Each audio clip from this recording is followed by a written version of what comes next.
Ok, bienvenue dans cette partie consiste à mettre en place et à vous apprendre les opérateurs de comparaison. Nous avons vu précédemment les opérateurs arithmétiques dans lesquels on peut faire les additions, les soustractions, les divisions, les modulos d'un nombre, les incrémentations, décrémentations, affectations. Donc là maintenant, après cela, la vidéo précédente, nous avons vu les opérateurs logiques en et les opérateurs logiques ou les opérateurs logiques non not. Donc ici maintenant nous allons voir les opérateurs de comparaison.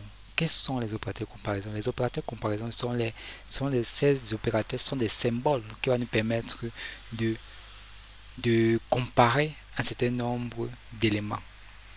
Là, on va prendre un exemple. Ok. Donc ici, on va prendre un exemple avec les variables ici. Donc on va mettre, ce sera plutôt maintenant des nombres. Ici, on va commencer par des nombres. Là, on voit bien qu'il y a A, B. C'est ce que nous avons gardé.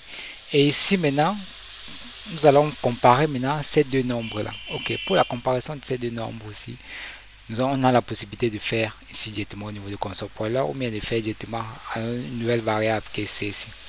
Ok, ici, maintenant, au niveau de la comparaison, ça va ressortir pour dire est-ce que c'est vrai ou faux. Donc, ça, c'est la comparaison.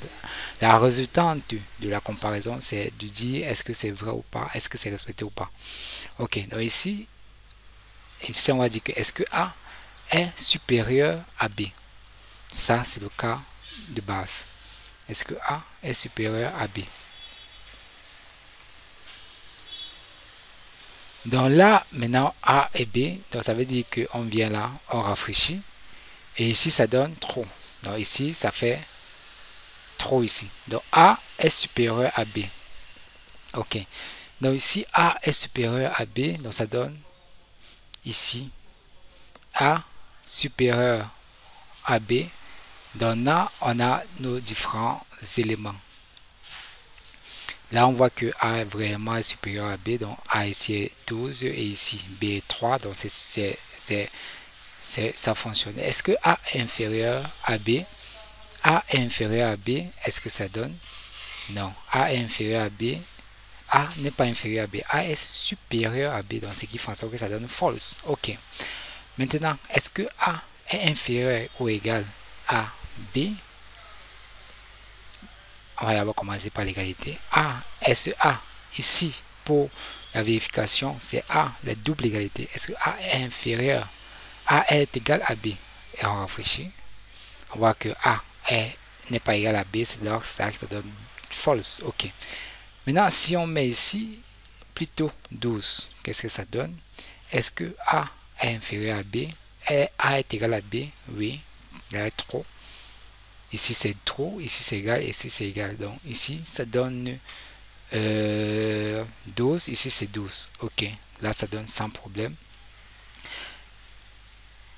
Maintenant je vais faire une... Est-ce que A est supérieur à B? Là je mets encore. Non, c'est false. Pourquoi? C'est toujours égalité. Est-ce que A est inférieur ou égal à B? Oui. Là, c'est bon. Est-ce que A est inférieur ou égal à B? Oui. Là, c'est toujours respecté parce qu'il y a l'égalité. Inférieur, non. Égalité, oui. C'est là que ça fonctionne. OK. Est-ce que là, on va revenir avec l'égalité?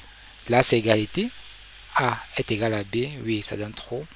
Est-ce que A est égal à la chaîne des caractères 12?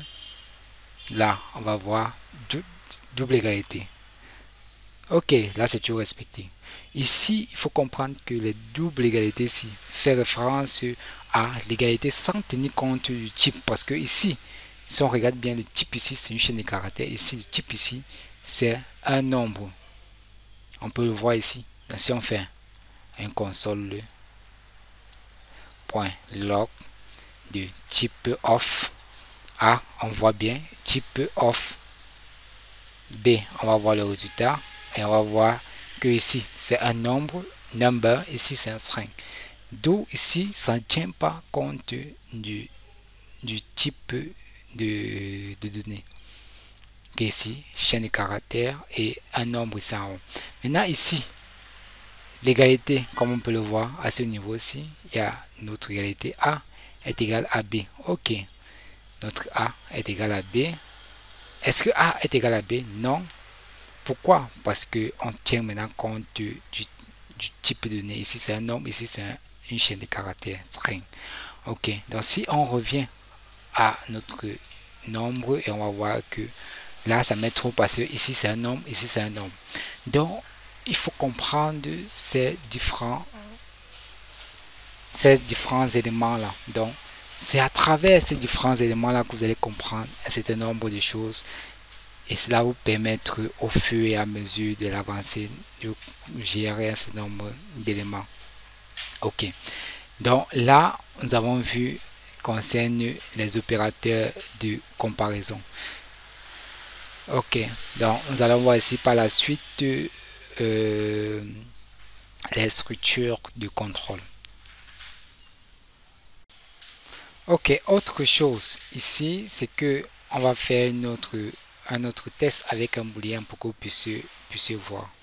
Donc ici, nous allons faire une comparaison toujours entre A et B. Et ici, nous allons laisser 1. Ici, il faut comprendre qu'un booléen, c'est false ou true, qui est toujours 0, 1. Donc false, 0, true, 1. Donc ici, on va faire cette comparaison-ci avec 1 et 1 pour voir avec les deux égalités. Et là, on va voir, si on rafraîchit, on va voir qu'ici, ça met bien number, boolean, et c'est true. Et si on met maintenant ici, avec triple égalité, et on va voir que en tenant compte du type, ici c'est false, parce que c'est number. Vous voyez qu'il y a cette différence. Ici, 1 ici peut être considéré comme vrai, donc true. 0 peut être considéré ici comme false. Donc ici, il faut comprendre ce type de mécanisme là. Ok.